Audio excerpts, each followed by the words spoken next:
Oi, pessoal, tudo bem? Que fantástica essa prosa que nós vamos ter hoje. Pessoas que vêm aqui com o propósito de disseminar e compartilhar o conhecimento e as experiências de vida que elas possuem. E hoje nós vamos conversar aqui sobre a transformação do Executive Search. As organizações que estão tentando transformar e reinventar seus negócios demandam empresas especializadas em busca de executivos e de líderes. A era da busca pura por candidatos já se foi há muito tempo. Um especialista em Executive Search deve agregar valor ao cliente, atuar como um consultor confiável e que entenda as estratégias corporativas do cliente e que busque o alinhamento entre as necessidades deste cliente e as características do executivo que a empresa quer contratar. Também é crucial ser capaz de entender o que uma indústria está fazendo no mercado para poder fazer a escolha correta de candidatos confiáveis e com visão de futuro. Portanto, nota-se uma evolução na indústria de recrutamento de executivos à luz das significativas mudanças em todos os domínios e indústrias do mundo dos negócios. O alto grau de influência da tecnologia e automação em todos os aspectos das operações de negócios transformou as corporações e muitas vezes o capital humano existente não consegue acompanhar as tendências e requisitos do mercado. Estratégias transformadoras são também necessárias nas empresas de Executive Search, para entender se um candidato se encaixa na cultura, aspirações e ambições de uma organização. E é sobre este tema fantástico que nós vamos conversar aqui na Prosa com Bertaglia. E para isso eu terei o privilégio de trazer a amiga de longa data, a Thaís Regina Kundari. Olha só que legal, que fantástica essa prosa, uma honra, um orgulho tê-la aqui participando comigo de uma prosa tão bacana. Thaís, seja bem-vinda à Prosa com Bertaglia. Paulo, muito obrigada pelo convite, foi uma honra, fiquei muito feliz com o teu convite, vai ser muito gostoso ter essa prosa com você.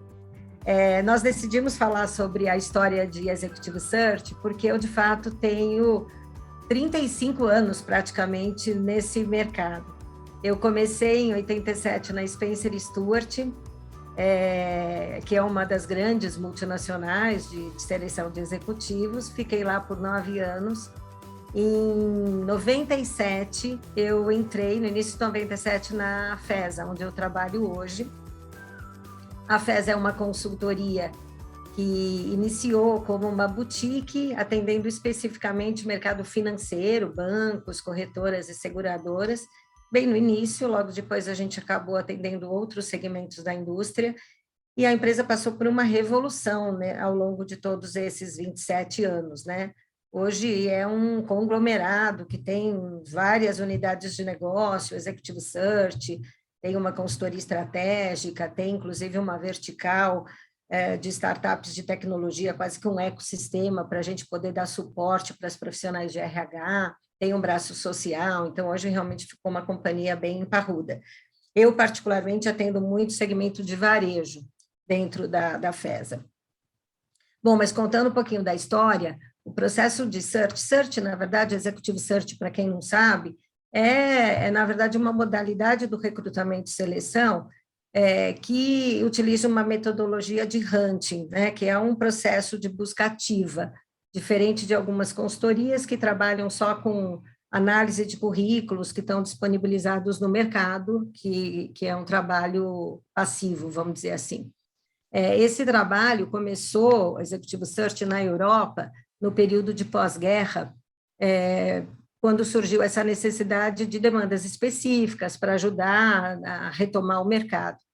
No Brasil, ela começou na década ali de 70, com poucas consultorias internacionais que vieram para cá, atendendo principalmente posições muito estratégicas de diretoria, de presidência.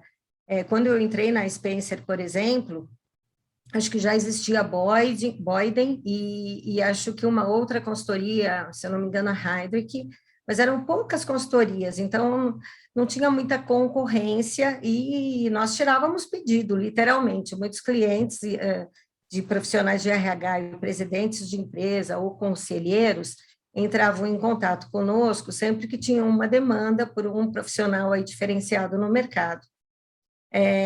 Ao longo do tempo, isso teve uma mudança muito grande realmente no mercado. Na década, por exemplo, já de 2000, muitas outras empresas começaram a entrar no mercado brasileiro e muitos profissionais que trabalhavam nessas grandes consultorias também, eles acabaram saindo para montar suas próprias consultorias, né? Não tem barreira de entrada, é muito fácil, sabe, Paulo, a pessoa montar a sua consultoria. E com isso, a concorrência foi ficando muito grande. Nesse momento também, as consultorias começaram a atender posições de nível gerencial. Hoje é muito comum as grandes companhias trabalharem de gerência para cima, né? Falando um pouco de desafios, eu acho que lá atrás, quando eu entrei, você não vai nem acreditar nisso, Paulo, mas não tinha um computador, todo o trabalho era manual. Os controles de CVs, eles eram todos manuais. Nós só compramos o primeiro computador na Spencer já provavelmente em 92, 93. Eu já estava na empresa há uns 5, 6 anos. Então, nessa época, como não existia LinkedIn, era muito difícil a gente ter acesso aos nomes dos profissionais, entendermos as estruturas das companhias, a gente precisava de muita criatividade para a gente poder compreender que isso era fundamental, a gente tinha que ter essa informação e a gente tinha que usar de muita criatividade para a gente descobrir. Hoje em dia, não, aí os principais desafios são outros, eu acho que a própria competitividade, que é muito grande hoje, as próprias áreas de talent acquisition das empresas, elas acabaram estruturando uma área, muitas vezes, com consultores vindos de empresas de executive search, para estar buscando profissionais. É claro que os projetos confidenciais, as empresas acabam, obviamente, passando para as consultorias, eles não têm como utilizar essa equipe de talent acquisition. Ou então projetos muito complexos, perfis bem diferenciados, que exigem um conhecimento um pouco mais aprofundado para poder conduzir esse trabalho. Então, acho que é um pouco disso. Em termos de mundo digital, por exemplo, que eu acho que é importante para a gente falar um pouco, né? Porque eu acho que hoje está tendo uma revolução realmente, assim como teve a Revolução Industrial no passado, que isso impactou fortemente toda a economia, a gente está vivendo um momento assim também, de uma grande revolução. Então, os perfis estão sendo alterados fortemente, hoje a gente já tem outras demandas bem distintas, com entrada de Big Data, de inteligência artificial, de BI, uma série de ferramentas que os profissionais hoje precisam realmente conhecer, não só de tecnologia, né? Isso alterou a maneira das pessoas trabalharem e se relacionarem com o mercado, a maneira de produção, tudo tá bem distinto. E então, hoje os profissionais têm outras necessidades e outras competências que são exigidas. As profissões, por exemplo, elas estão mudando muito rapidamente. Tem muitas profissões que existiam no passado e que hoje não existem mais. A gente imagina que os jovens, aliás, né, Paulo, grande parte deles, daqui 20, 30 anos, eles vão trabalhar em profissões que hoje a gente nem imagina quais serão. É verdade. Tem muito acontecendo nesse mercado. Então, acho que nesse contexto, esse novo perfil de profissionais de tecnologia se torna muito mais dinâmico, exige uma maior capacitação, conhecimento de várias tecnologias, necessidade da pessoa se reinventar o tempo inteiro, de ter muita habilidade de negociação. Hoje é muito comum as empresas trabalharem com squads, né? Então, o que eles fazem é trabalhar com profissionais, por exemplo, um grupo de profissionais, cada um com uma expertise distinta, então, um de produção, um de operações, um de finanças, e eles se reúnem para eles tomarem decisões importantes, às vezes sobre uma etapa do trabalho. Então, isso faz com que os profissionais eles tenham uma visão ampla do negócio da empresa. E isso é algo que os jovens gostam demais. Eu acho que essa autonomia, essa possibilidade de eles se envolverem com questões estratégicas é algo que para eles é extremamente atrativo. Bacana, bacana. Thaís, deixa eu só fazer um ponto aqui contigo, nesse Claro. aspecto, principalmente quando você tocou dois aspectos aí, né? Toda a contextualização, logicamente, foi bacana, né? Mas dois aspectos me chamam a atenção, exatamente a profissão em função desse mundo digital que nós estamos vivendo aqui, né? Uma Aham. transformação significativa, que inclusive é o nosso tema aqui, e se transforma o mercado, logicamente, para você também tem uma transformação, porque muda a forma como você faz o go-to-market, vai buscar as pessoas e tudo mais. E outro lado é o jovem, né? Ou seja, o jovem que ele tem, logicamente, os anseios dele, mas aquele esquema de fidelização, né, o Thaís, ele tem mudado bastante, né? Ele tem mudado de uma forma bastante radical, ou seja, você tem que oferecer algo adicional aos talentos para que eles permaneçam na empresa, né? Na verdade, eu acho, Paulo, o seguinte: do lado dos consultores aqui, dos profissionais de search, eu acho que a gente tem que ter uma resiliência muito grande. Não que não tivéssemos antes, mas eu acho que cada vez mais essa é uma competência que a gente precisa desenvolver fortemente. E isso por quê, né? Eu acho que a gente tem que estar lidando com clientes, culturas diversas, processos muito complexos, e aí que exige uma capacidade de negociação, de lidar, entender a necessidade tanto dos candidatos quanto dos clientes, inclusive mostrar para os clientes nossos como que eles vão conseguir atrair esses talentos. Porque muitas vezes esses jovens, que nem você estava comentando, hoje eles estão, lógico, eles perseguem um propósito, às vezes hoje muito mais até do que no passado.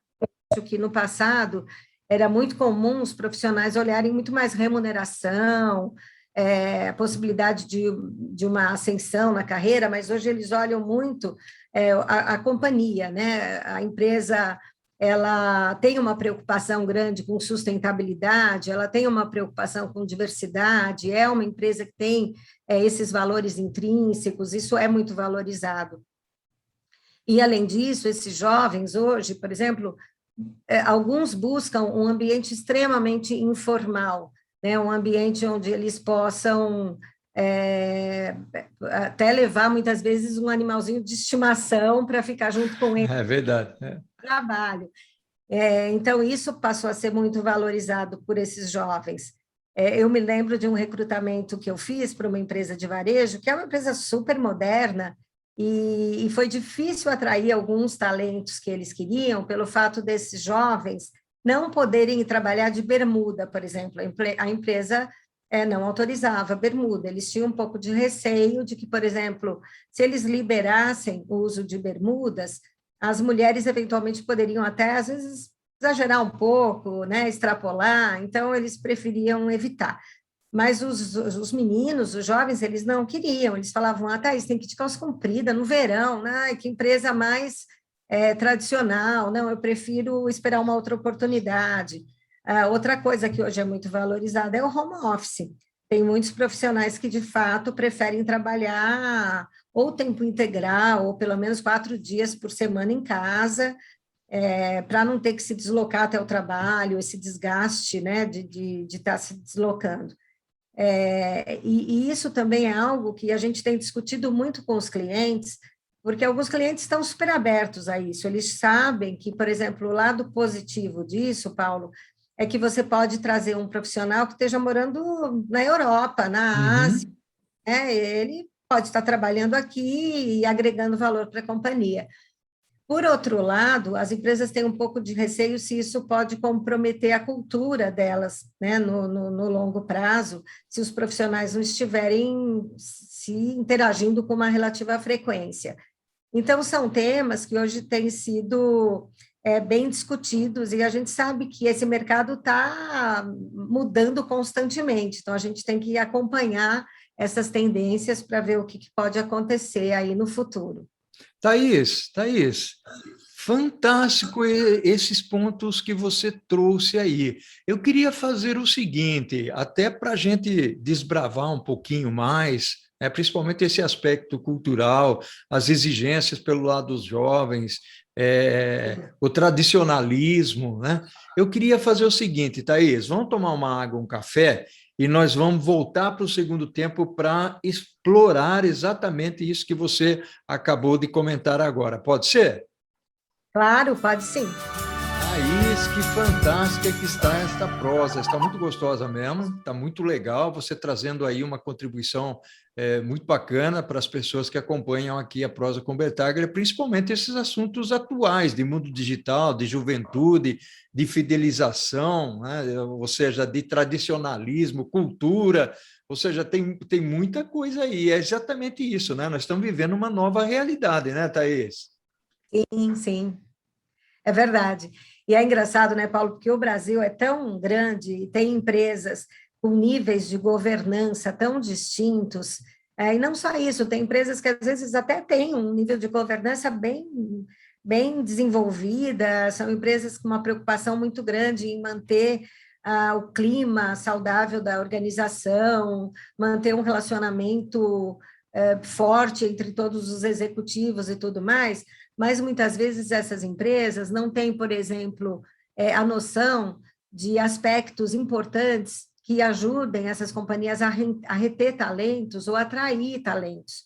Então, por exemplo, eu também fiz um projeto para uma companhia bem grande, até de varejo, uma companhia nacional, mas eles nunca tinham ouvido falar em bonificação, em bônus de curto prazo.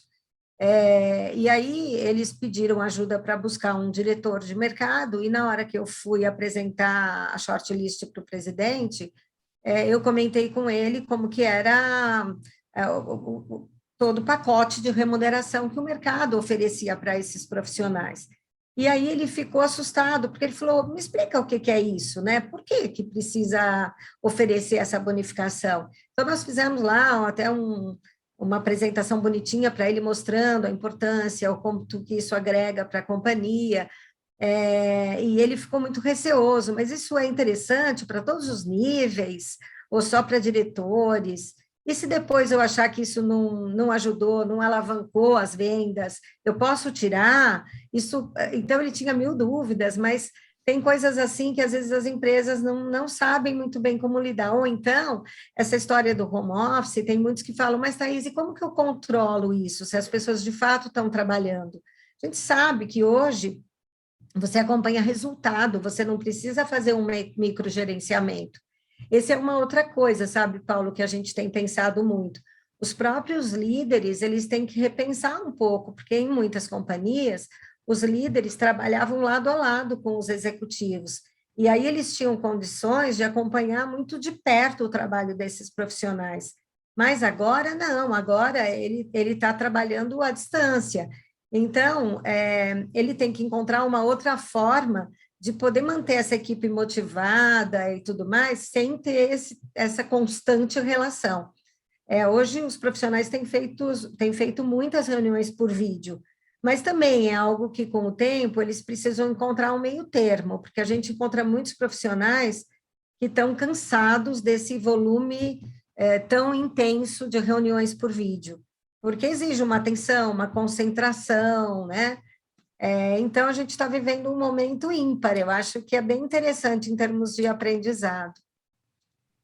Eu concordo contigo. E tem um aspecto aí, Thaís, que é importante, você vive isso também, eu também vivo por aqui, né?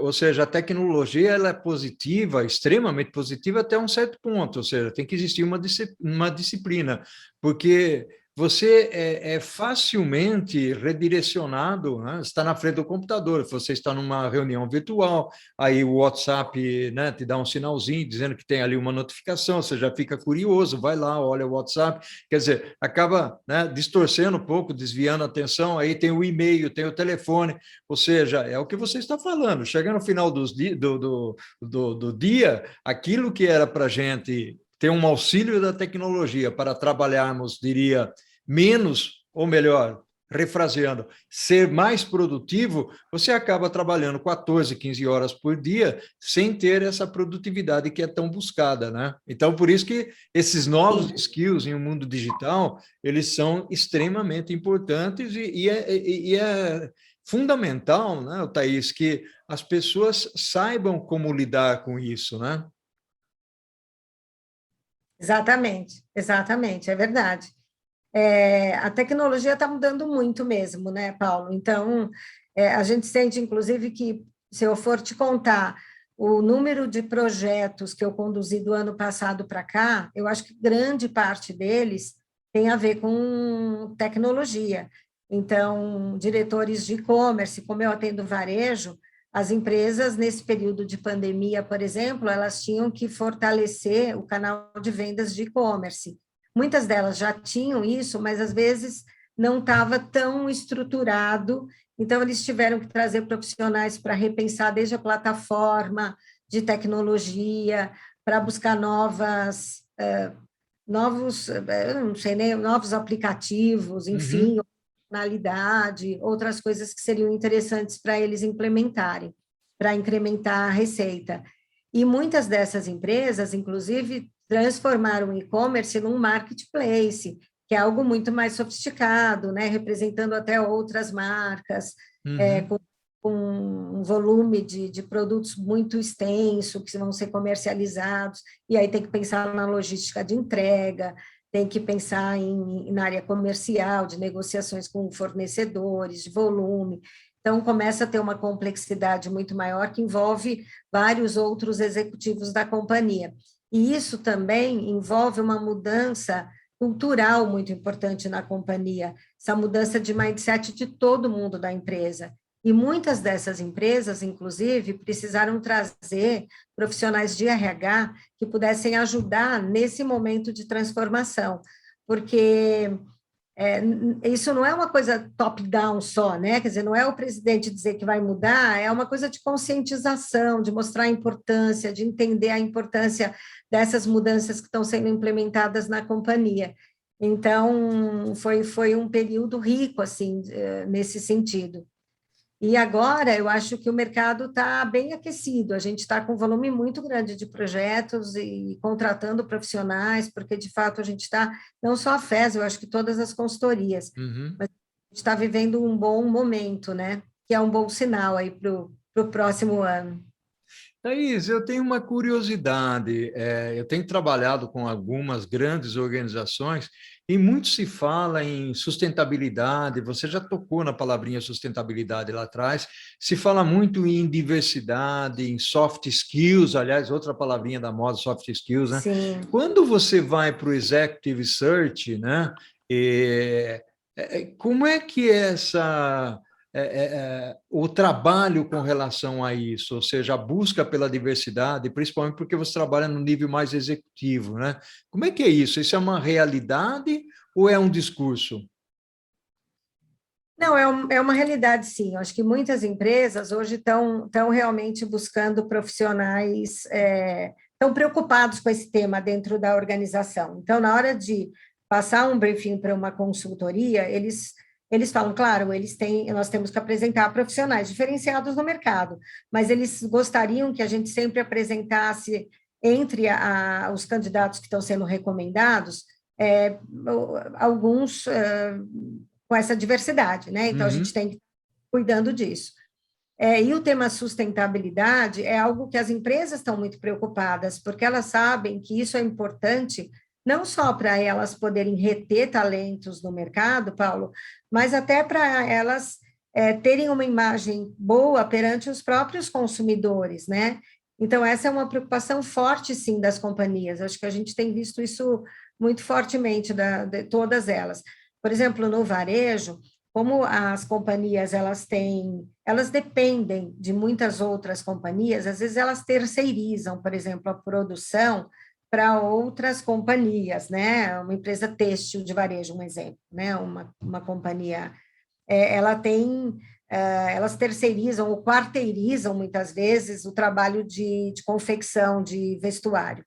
E aí, se uma dessas empresas, nesse elo todo, não tiver uma preocupação grande com, sei lá, com sustentabilidade, com ética e tudo mais, isso pode manchar a imagem da empresa matriz, da empresa maior ali, né, que está demandando o trabalho.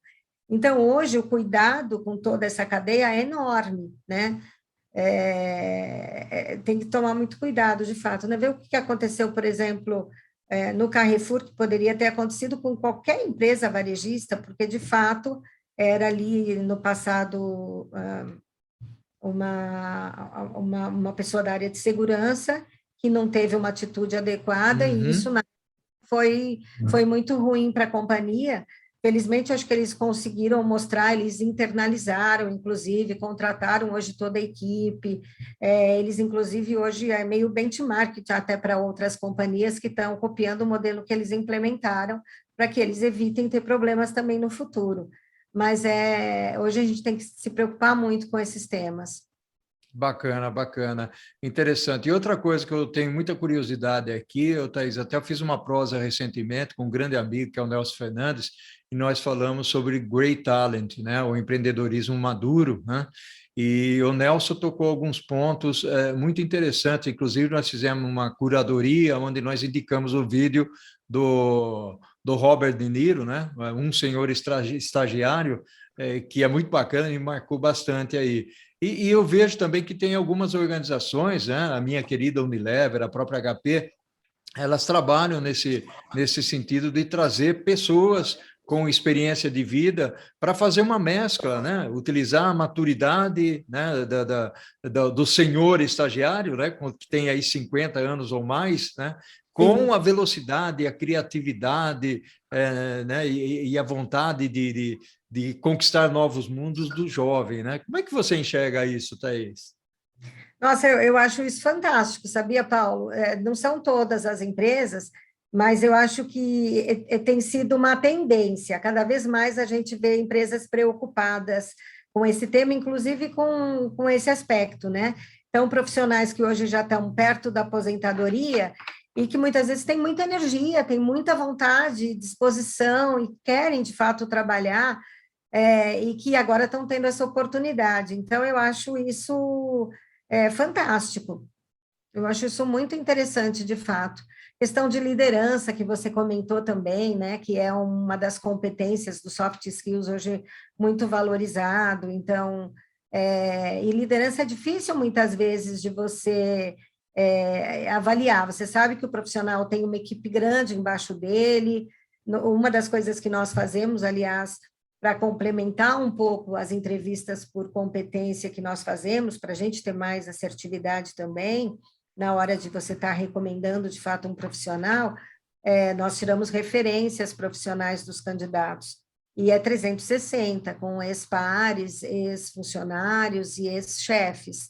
E é importante você, muitas vezes, ouvir a opinião de um funcionário também, né, como é o estilo de gestão, se ele está próximo, delega da autonomia, e é muito bom quando o líder realmente inspira a equipe, consegue levar a equipe para um outro patamar de performance, consegue desenvolver mais para que eles ocupem outras funções de maior responsabilidade dentro da organização. Isso é o mais bacana. Que bacana, Thaís. Thaís, nós estamos chegando no final da nossa prosa fantástica. Você usou uma palavra aí que eu adoro, que é inspiração, né? E a palavra inspiração, ela me acompanha há muito tempo, né? Eu tanto tento inspirar como ser inspirado, né? E são pessoas fantásticas, e você é uma delas também, que trouxe essa inspiração para mim já desde lá do passado, né?